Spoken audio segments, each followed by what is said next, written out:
We live in a crazy world, no doubt about it.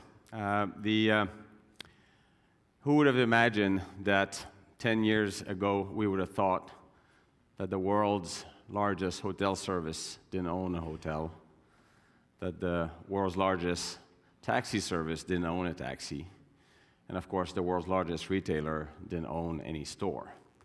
And that's pretty fast change, and the previous two speakers have spoken at length about this. The craziness doesn't stop. This is the Aang 184. It's a drone taxi. It's actually going to be in operation in Dubai this July if you want to grab one of the first ride. It has 30-mile range. If you're over 220 pounds, I don't recommend it. The craziness doesn't stop. This was last week's craziness. Implantable microchips in your hands. You're going to say, well, maybe. Watch this video.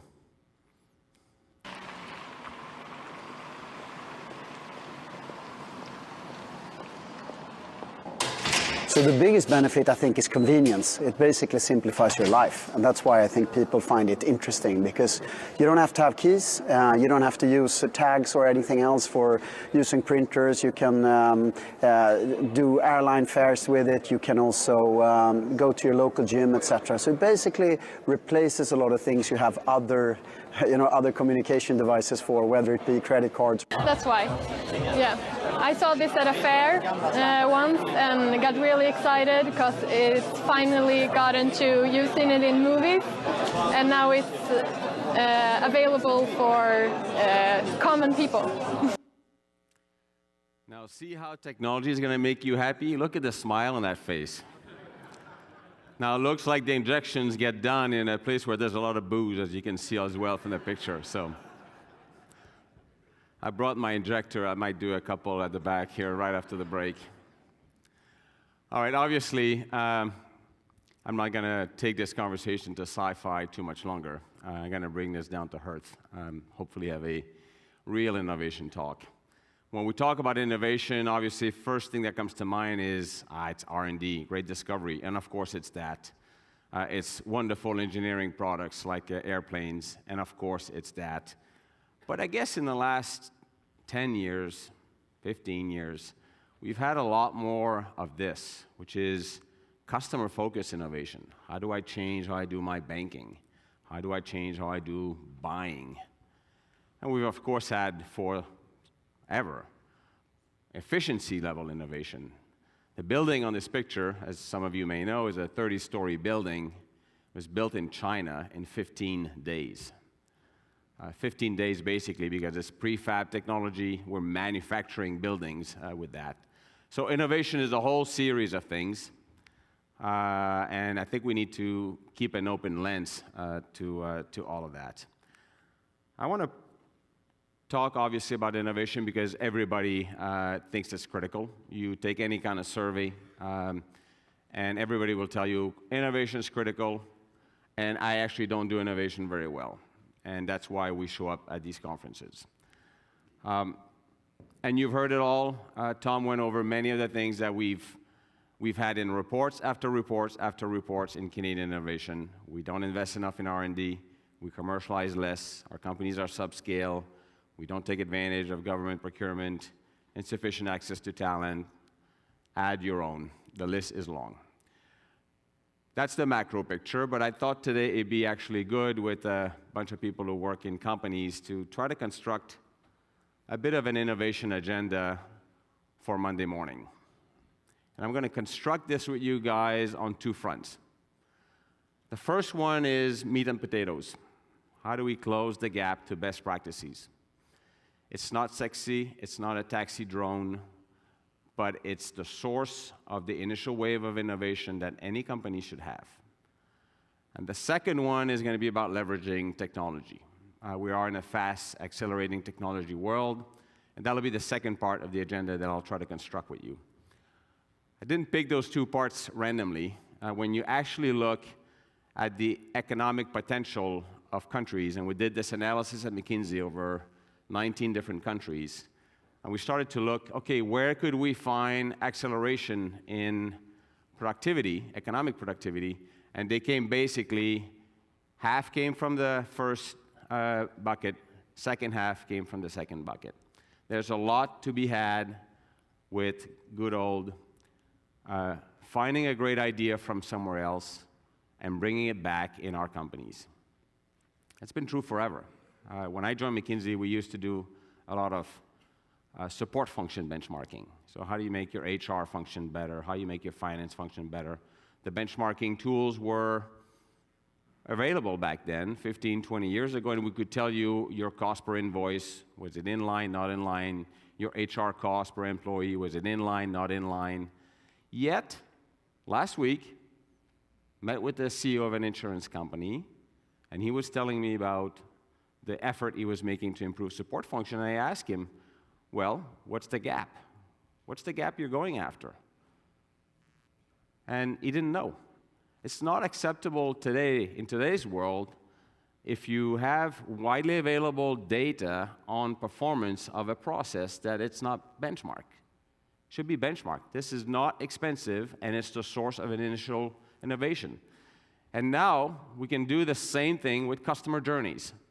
You want to buy a credit card online and you're a financial services company, you should know the onboarding process. You should know how the credit assessment gets done. That should be benchmarked. These things are benchmarked today. So if you don't have your customer journeys benchmarked, whether you're meeting the very best out there, then you're missing the very first easy wave of innovation. The same thing can be done with products. Okay, today we take products, we disassemble them into the individual components. We do the same thing for competitor products. And we tell you every single component, how much it costs, how much does a competitor cost, why can they reach a cost point that's lower, and same thing for the feature set. What is the benefit, the features that this component will bring to the end experience? That also can be benchmarked. And so my first push here will be to go more with benchmarking of what can be done in your operation as the initial source of innovation. The second point I want to make on that front is when you actually study innovation, that's been true 20 years ago, still true today, and you ask yourself, where does it come from? Disruptive innovation, not incremental, because my previous page was incremental. How do I get 10, 15, 20% improvement? Disruptive innovation, where my entire business model is at risk, those innovations often come from the periphery. Periphery is basically not your industry. Okay? It's another industry coming at you. So if you think about cameras, what was the disruption for cameras? It was a cell phone. It was an iPhone. Okay? Now cameras no longer get sold. iPhone has replaced that. Skype disrupted long-distance calls. Obviously, newspapers were disrupted by the whole news online phenomenon. Autonomous cars are not going to disrupt the car market. Fueling, if you're a fuel retailer, now apparently there's something called refuel. You call them up, they show up at your home, you refuel your car. The point here is the following. If you're wondering what's going to come in my industry to disrupt my business, big disruption where you're dead, no more value in your business, it's going to come from the periphery. So you got to spend some time as a management team analyzing the periphery of your business. So the first set of ideas for your innovation agenda is to say, did we benchmark our customer experience? Did we benchmark our product and service design? Did we benchmark our business processes? And have we spent enough time looking at the periphery? Who's coming at us? And that initial wave should seed a whole lot of innovation ideas in your companies. Now let's talk about the second side of this, technology. 2 years ago, the McKinsey Global Institute went after the thought of what are the biggest disruptive technologies that are going to change the world in the next 10 years. The way we did this exercise is we took each one of these technologies, 12 of them, we went industry by industry, and we said, what are the existing use cases for these technologies today? Not something we can dream of, something that exists today, but we're just going to scale it. We're going to assume that it will be broadly implemented across these industries. And then what is the economic value of all of that? And that's the numbers you have on this chart. The numbers are in trillions. I cannot compute in trillions, so I'm going to give you a reference number. The global economy is 75 trillion in GDP. So the first line here is 11 versus 75. So material economic productivity improvement we can get from all of these technologies. Obviously, there's big error bars on these kind of analysis, as you can imagine. But whether you take the low end or the high end, they're all going to have material impact. I want to focus the talk in the next few slides on what I call the digital cluster, the first four. So I'm going to use digital here, broadly speaking, as technologies that include AI, digitization of workflow, Internet of Things, all in that initial cluster, okay? So what is digital? Digital is certainly about improving the core, improving your commercial processes, your operations, improving your back office processes, and it's also about reinvention. Reinvention obviously is the sexy part, how we reimagine the business, but in what I see day to day, most of the efforts today are done on the core. And this is where I think we certainly need to put a lot more effort against. A couple of examples. This credit card, not so long ago, used to take 7 days to actually get, if you wanted to go to a bank and get a card, okay? That credit card today takes 2 minutes, okay? The whole process has moved online. The whole risk education has moved online. And most financial service companies, most banks in Canada have actually gone down this journey. This fleet of trucks, mining trucks, seem pretty normal, except they don't have any drivers. This is an autonomous fleet. It's at Rio Tinto in Australia. It's not even new news, because this has been in operation for 3 years. The economics here is 1,000 hours more operations per truck per year, 15% lower operating costs for the fleet. That's being piloted and implemented at Suncor today in Canada. So those technologies are here and now. We're changing at scale. This is not my drone taxi. This is at scale changes of large operations. I want to open a parenthesis here. We did a study of an oil rig not so long ago at McKinsey. 30,000 sensors, more or less, on an oil rig. Of those 30,000 sensors, 40% of the output data of these sensors gets actually stored. 1% gets streamed to shore. 0% gets used for decision-making on how to operate the rig better going forward. Okay, we have massive untapped potential. I'm not saying that 100% would be helpful, but certainly more than 0 will be helpful to better manage that oil rig. We have lots of these operations in Canada, heavy operations where we can make much better use of the information to manage them for competitiveness. What is going to be true with the Internet of Things is that we are going to be selling outcomes. People who are in the jet engine business, for example, like GE, Rolls-Royce in this example, they obviously have known this for a little while now, and they can basically sell you what they call power by the hour. So we no longer sell you a jet engine, we sell you what you are actually buying, which is flying aircraft and making sure the jet engine is operational. And they do that basically by instrumenting the engine and by being able to guarantee uptime, because they can do predictive maintenance on that engine. Everybody that's putting together an engineered product, an elevator, a transformers, a transmission line, is going to be moving to a world where they're going to be selling outcomes. Not just the product, but outcomes of the product. The other thing that we're going to see is whatever products we put out are going to be improved in the field.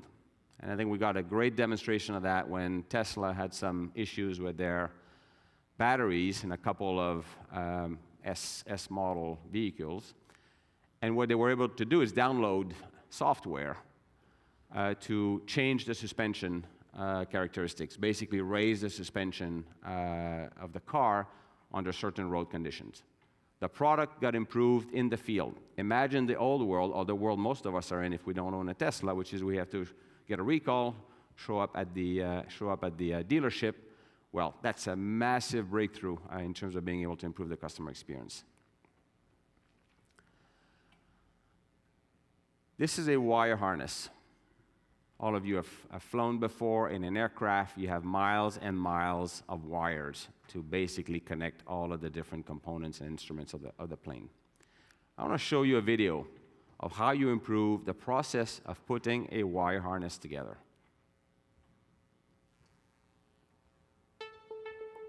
Some people have the impression that wire harnesses are an easy build. They're not. There are literally thousands and thousands of wire, typically in a manned craft or a commercial airliner. Start wire bundle. Scan order. We look for the big changers. Wearables, as an example, is what we would call a step function change. Rather than picking up seconds or minutes, step function change gives us an opportunity to cut the build time by 25%. Okay, Skylight, local search 0550. We realized we had voice command, and that was huge. Now you have two hands on the product the whole time, you don't have to take anything off. Once you put them on, you'll say Skylight, it'll show you on the diagram, and then you'll take the wire and you'll just pop it in, fast as heck. When I saw that video, this is a technology by a startup called Upskill. That was a ha-ha moment for me, because a lot of the other stuff, I don't know, I kind of had an intuition, predictive maintenance. Yeah, we were doing some maintenance with data before. Now we're going to do it a little better. This one, when I saw this video, I said, oh my God, I had never imagined an application like this. And it reminded me something about technology, which is we don't know what we don't know. We're going to see a lot of new possibilities that are going to be put together. Second thing I want to convey with these different examples is this can now be done at scale. In the Boeing example, it's 25% less labor required for the same wire harness. Used to have 3% error rates on wire harness. I'm not feeling so secure about that number, but 3% error rates down to 0. Okay, so we're using these digital technologies now at scale to improve operations massively. This is the digital adoption curve. Companies that are on the left side of this obviously are starting. These industries are experimenting. They're largely still offline industries. They have a few pilots. If you're in the middle of this, you're really now going through the journey. Most of your operations are getting digitized. Lots of your revenues may even get digital as well, sold online. Banking is a great example of where we are in Canada, right in the middle of that journey. And then if you're past the tipping point, like media industry, obviously the whole economic has changed. The model has completely changed. Companies are at different places on this spectrum. Industries are at different places on this spectrum. We can see the progression very quickly. I just think about banking, which I know fairly well. We were really like 5 years ago at the very initial stage now, and the acceleration has been extremely rapid. In Canada, you've seen this for sure. Now, it's not all good news digital, okay? It's not all good news. We did a survey of 2,000 companies and different industries and asked them where they were in terms of the economic impact of digital on their business. And the results are not good. Okay? The results are less revenues, less margin. Okay? It's tough because the surplus is really flowing through the end users. It's flowing through the customers. And the companies are left with a transition phase here where there's a lot of investment to go into digital, the returns aren't there, the surplus is being passed on to the end customers. Now, the story is different than just the averages. Okay, if you unbundle the average that I'm showing here, those that have led the way actually do a lot better and manage to have positive growth and positive margin than those that have actually stayed back. But the overall basket is, value destruction from the digital waves. Now, it's a bit of a prisoner's dilemma. If I don't go, it's even worse. And so I got to go, and I got to go early. It's also job destruction, and Tom has spoken about this. This is work that McKinsey Global Institute did on the impact of technology on the job market, automation technologies in particular. How does this chart work? We're plotting here a whole bunch of jobs. In each job, we decompose activities. And some activities we analyze which one can be automated, which one cannot be automated. So we take a file clerk, and we look at all the activities of a file clerk, and we say 80% of those activities could be automated with today's technologies. 20% could not. We take a landscaping worker, and then you do the same kind of analysis. You do this across the board. What we're finding out is 44% of all activities can be automated. Every one of us has activities in our job that can be automated. So there's two implications, massive implication of this. First one is we're going to need to repackage everyone's job as we automate further and further. It's not, oh, you no longer have a job, you still have a job. No, we all have activities that have to be repackaged to get the productivity gains. And the second implication, obviously, is the massiveness of the number. What are we going to do to create an inclusive economy with this kind of wave coming through? And you're going to say, well, it's not going to happen as quickly as Eric is saying. Look at this number.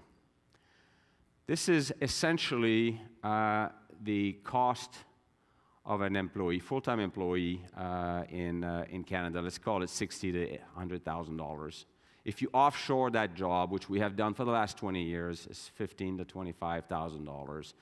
If you robotize that job with robot process automation, which is essentially software overlay to try to digitize some activities, you get this down to $4,000 to $10,000 to do the deployment of that robot. When you have that kind of economic pressure on a system, it will go fast. Okay, there will be lots of pressure to go this way, and the counter pressure is the one that Tom has mentioned, which is if we don't create the social context for the deployment of that technology, then we get into a lot of stress in the society. Okay, so I've spoken a lot about new technologies. What's the second part of the agenda then? I'm going to have 4 suggestions for you. Part 1 is to figure out where is the value of all these technologies in my business. So this is a busy chart, but essentially you've got different industries, heavy industries on the left, business to consumer services like industries on the right, and different types of applications of digital that we're seeing. There are obviously many more than that. This is just examples. If you're doing predictive maintenance, you can imagine you'll have a lot more potential in heavy industries than you'll have in the service industry.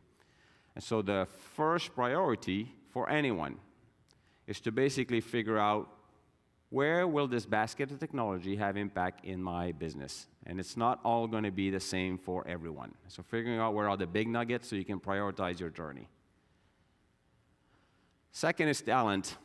And the previous 2 speakers have spoken at length about that, and that is true. Talent is critical. All the talents that are listed on this chart, you will need to go down a digital journey. And most companies don't have any or don't have enough of this talent. So if you're in the category doesn't have any, then my recommendation would be you start to hire 1 or 2 or 3 folks that come with that angle. They may not know about your industry, but they will know about technology and digital, and they will help go down the journey. If you're in the category we don't have enough, we've got to create a bit of a scaling mechanism, recruiting mechanism to drive it. So that's number 2. Number 3, the whole ecosystem. And the organization design as well. And I'm just going to take the example of McKinsey, because our business is also changing, the consulting business under technology. And so what have we done about it? First is we started what we call a new ventures competition. The thesis here is that we have thousands and thousands of very smart people in our company, like you do in yours. And so how do we get all of the juice from those folks? So that competition is running now inside our firm. We have 350 people who are going to basically present business cases for digitizing our consulting business, not just the internal, but also how we service our clients. And we will fund 10 of these as startups, internal startups. And they will go on, they'll get funding for a year and a half to develop something. May or may not work. Solutions.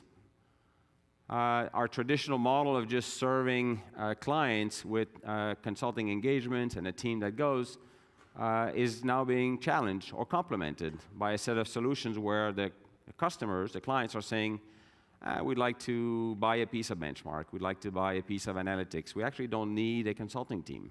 We just want the intelligent product. And so we've started a whole bunch of new businesses called solutions. They're run differently. We hire different people for that. We incentivize them differently. We train them differently. It's forced us to start a new ecosystem inside our own firm of new businesses that don't look like the old one or the one that I'm currently in. Inorganics. Inorganics, basically M&A. If you're going to do anything in a digital world, you will have partnerships, you will have joint ventures, you will make acquisitions, and we've done our own. We used to never do any acquisitions at McKinsey. We were almost proud of that. We're doing 12 acquisitions a year now, just because we can't keep up internally with all the innovation that's out there. So we got to actually increase the input rate.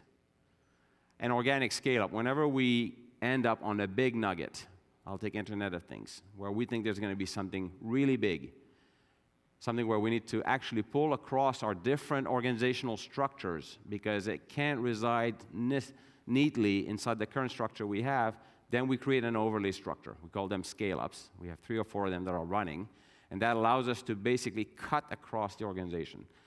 I wanted to just use McKinsey as an example of this. When you're going down this journey, you will need to think about how do I reorganize internally, and how do I connect externally so that I can augment the pace of innovation. And the third one, and Elise, I had to pick on your boss to finish this up, because I do think GE has been a pretty inspirational example of how a big company is actually deciding to be all in. And this last theme is going to be around top-down leadership, not just leadership. Every company that I've seen successful to go after a technology-enabled journey needed to be done top-down. Top-down means the CEO actually gives a direction so that everybody gets aligned. Otherwise, we get too many different tensions. So bottom-up innovation here doesn't work for large-scale changes like they've done. This is an interview that was done with McKinsey's.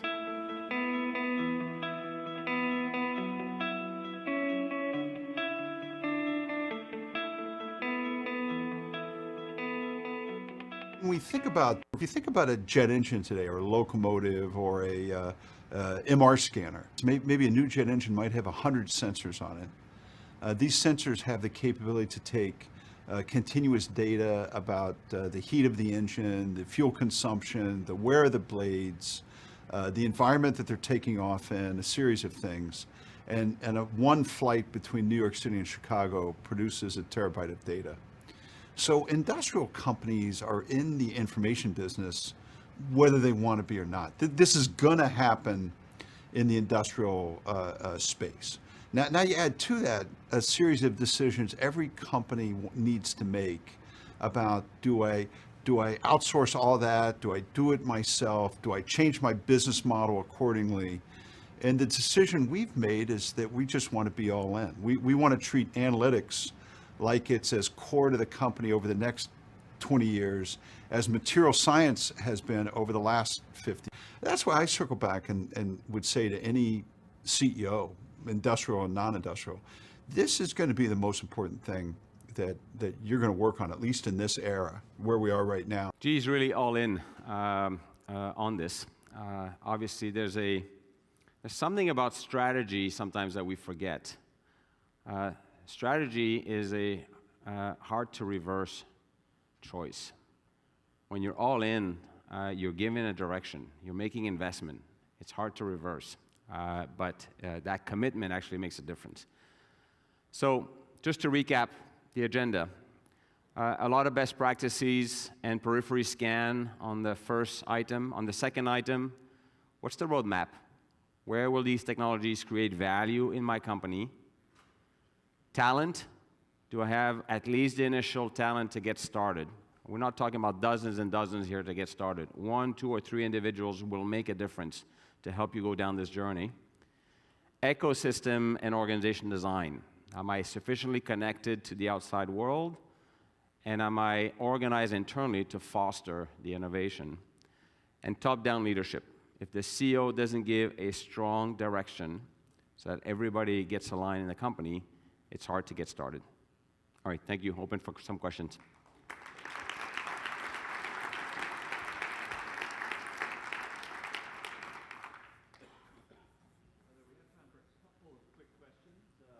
There's one over there.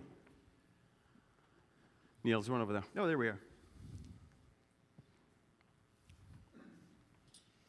Hi, Ted Graham from General Motors, also ex-McKinsey. So one of the things I was interested in was the acquisition pace, quite incredible for somebody who grew up at the firm and saw that the cultural fit was the sort of be-all, end-all in terms of integration. So wondering if you can talk a little bit about that. Great question. Indeed, for us at least, we had this model that we are growing people. We hire them right out of school and they grow into our culture, and that is an advantage for the firm because it allows us to have folks all around the world working under the same model. And this is actually pushing us to challenge this inside the firm. And so now we're hiring a lot more laterally, people that have had 10, 15, 20 years experience who come into the firm. And what it's pushed us to do is double down on how we're integrating these folks in the firm. So I'll give you a very simple example. When we hired this talent coming in, we used to have partners, and then we started to have vice presidents that we paid like partners, and then we started to have different, almost felt like different classes of folks as they were joining company, McKinsey.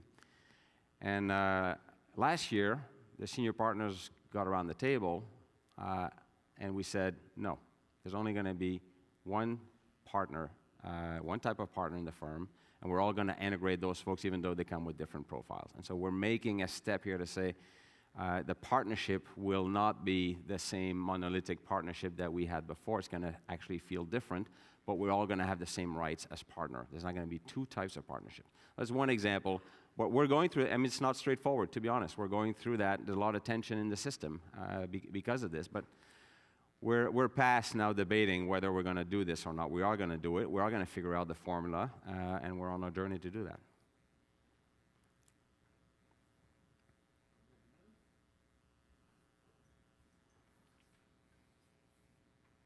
Okay. There's one at the back. We have one there.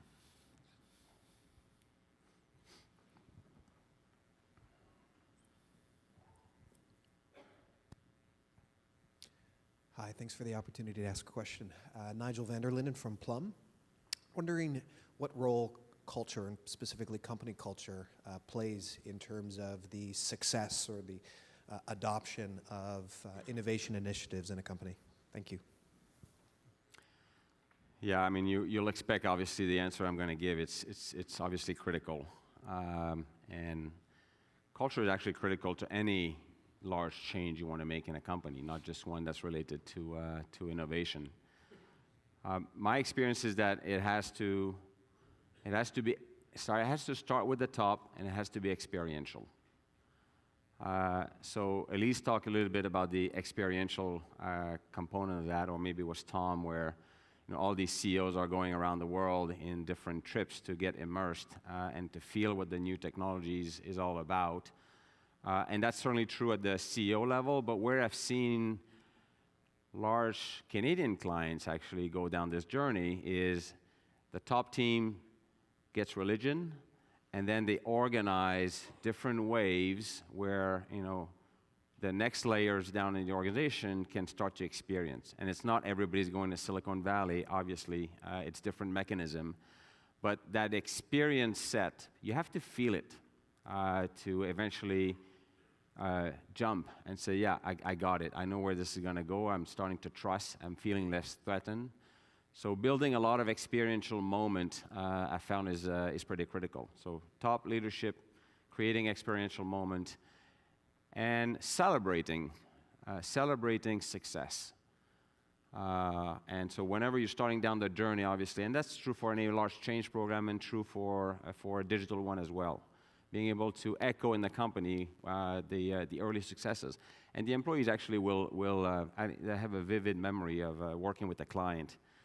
And we're starting the first wave of digital transformation of one of their process, doesn't matter what it is. And they have 20 employees there working, and everybody's very excited. And this is like a 4 or 5 month effort to redesign a process, digitally redesign a process. And one of the lady there was actually retiring during that 4-month window. And so halfway through, she's taking her retirement. She came to work for the next 3 months because she was so excited about what was getting done. She wasn't getting paid anymore. She just wanted to see it through. And so if you create experiential moment where people can see that you're working differently in the interest of the customer, making the company better, then I think it's like wildfire. These stories will run around and the culture will change perhaps faster than you imagine. Anything else? No? Great. Thank you. Thank you for the invitation.